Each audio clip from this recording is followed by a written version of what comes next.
Welcome back, guys. So in the last tutorial we did a deep dive on how to set up a 2 of 3 multisig, and in that tutorial we mentioned the importance of the output descriptor.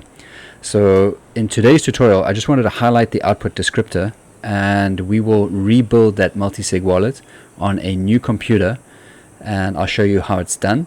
So you would use this output descriptor to rebuild the multisig that you've already set up if you got a new computer, or if you were on a remote location and you needed to rebuild your multisig, provided that you have your 2 of your 3 keys with you, so 2 of your 3 hardware wallets with you, you can rebuild this no problem. So I'll link to the initial multisig tutorial in the show notes below, but as long as you got the output descriptor, you can rebuild the wallet on a new computer no problem, and I'll show you how to do it.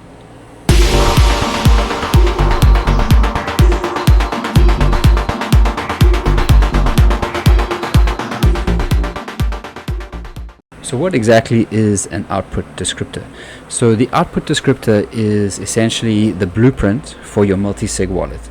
It includes the public keys, the structure of the wallet, like how many keys are involved in the quorum, like a 2 of 3 setup. It will show the policy type, if it's native SegWit or Taproot. So it is sensitive information. You want to keep this data safe and secure, and definitely back it up. You cannot move funds just with the output descriptor, but you definitely want to treat it as if it was a seed phrase. So keep it safe and secure, keep it offline and out of public view. And the best way to do it is to actually save it on an encrypted USB key or an encrypted SD card, or you could even print it out as a paper copy, and even you could hammer it out on a metal plate to keep it safe. Just note as well, most cold storage wallets like the Coldcard and even the Keystone 3 Pro, they will save a copy of the output descriptor within the wallet itself, which is encrypted, and you can access that, and I'll show you how to do that in this tutorial. Alright guys, so in this example we're assuming that we want to reinstall Sparrow on a new computer, and then we're going to import our multisig via Sparrow. So very important, you want to make sure you download the Sparrow program. You want to make sure it is verified before you run it, and I have a tutorial on how to verify the Sparrow download, and I'll link to that in the show notes below. We're going to say create new wallet, so new wallet. Give your wallet a name. I'm going to call this multisig, and I'm going to say create wallet. So make sure it is a multi-signature, and you are on the native SegWit. It will be a 2 of 3 because that was what the original wallet was. And then what we're going to do is we're going to come to here where it says script policy and the descriptor. We are going to say edit, and then we're going to go to our SD card because we're going to load it from the SD card. I'm going to go to my SD card with my file on it, and I am just going to open this up. And what I'm going to do is I'm going to copy and paste this information straight into the wallet. So we head over back to Sparrow, and then I'm just going to paste that in there, and then I'm just going to say OK. And right away it tells you all the 3 key stores, which we assume for now are correct, but you want to make sure and double check that with your original wallet if you still can. We've just pasted in the descriptor from our output descriptor that was originally saved, and we have 3 key stores, and we've got 3 master fingerprints, and we're now good to say apply.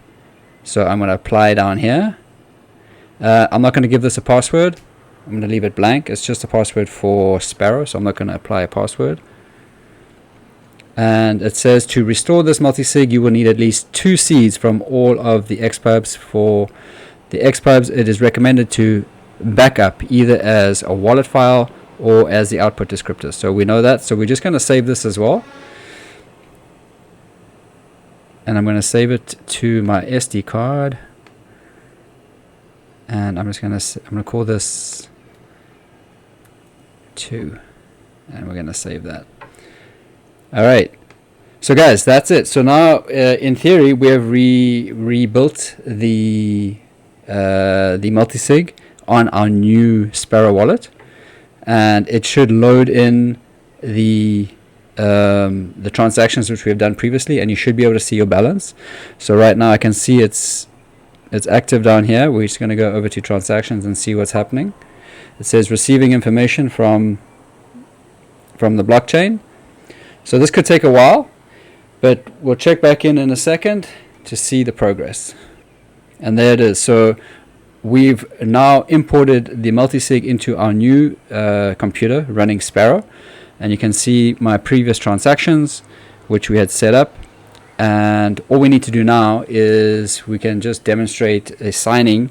We're going to send some funds out, and that will demonstrate how to use the cold storage wallets to sign the transaction. As if you wanted to do this via QR code, you can do that with the Coldcard Q. You just sign in, and then you come down to settings, go into settings, and then you go into your multisig wallets. Go into multisig wallet, and that's our wallet there, the 2 of 3. We go into there, and then we go to descriptors at the bottom. Go into descriptors, and then you can either export or view descriptor. We're going to go into view descriptor, and then we'll ask you, say, press 1 to export a pretty human readable format. We're going to push 1, and then it says you can press 1 to save it to the SD card, or you can use the QR code to show the QR code. So we're going to push the QR button over here, and that'll generate the QR code, which we can scan in Sparrow. Guys, and just to be thorough on the Keystone 3 Pro, Bitcoin only firmware, you just come to the little wallet icon at the top, and this is to obviously show the output descriptor. You just go to multisig wallet, click into that, and just export the multisig wallet, and there's all your information about the wallet, and then you just push export, and you say okay, and then that's your QR code to scan, and you scan that, and you use Sparrow. This is now a QR, but there's a little camera there. You click that, and you can scan the QR. All right, guys, so our transactions have loaded, so we know that our wallet is good. But just to be sure, I'm going to send some funds out, and I'm going to use my 2 of my wallets to sign. So to build the transaction, I am going to go to the UTXOs tab, and I'm going to select this little UTXO over here. I'm going to say send selected. And then I'm going to paste in my Bitcoin address, and I'll just give it a quick label, and we'll check the fees. I'm just going to bump up the fees slightly. Just check the mempool for the fees, and we will say create transaction, and then we say finalize for signing. Alright guys, I am having a little issue with my webcam camera. It's not picking up the QR code. So I'm going to sign these via SD card. So the first one will be the Coldcard Q, and I'm going to say save transaction. And I'm going to save that to the SD card. So I'm going to save it there, and then I'm going to bring it in to the queue. Alright guys, so in the queue we're going to load up the SD card. We're going to stick it in. And we're going to say ready to sign. We're going to say enter. It'll validate. It tells us what we're signing, the small transaction, and we just say enter.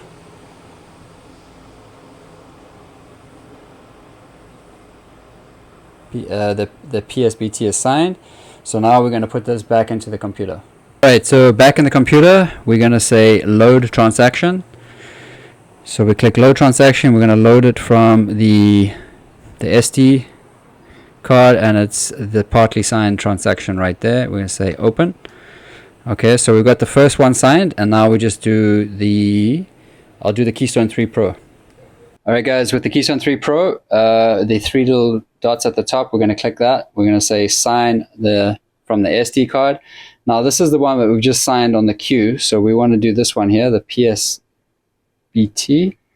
We're going to click that. It tells us the information about what we're signing, and we just confirm. So guys, now the SD card is back in the computer. Now we're going to just say load transaction again. So we're going to load that, and this is our signed transaction right here.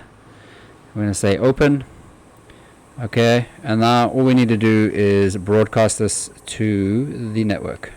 So those will go back to the wallet that I have designated, and that's essentially how we restored our multisig on a new computer running Sparrow, and we brought funds in, and then we signed the transaction, and we were able to send them back out.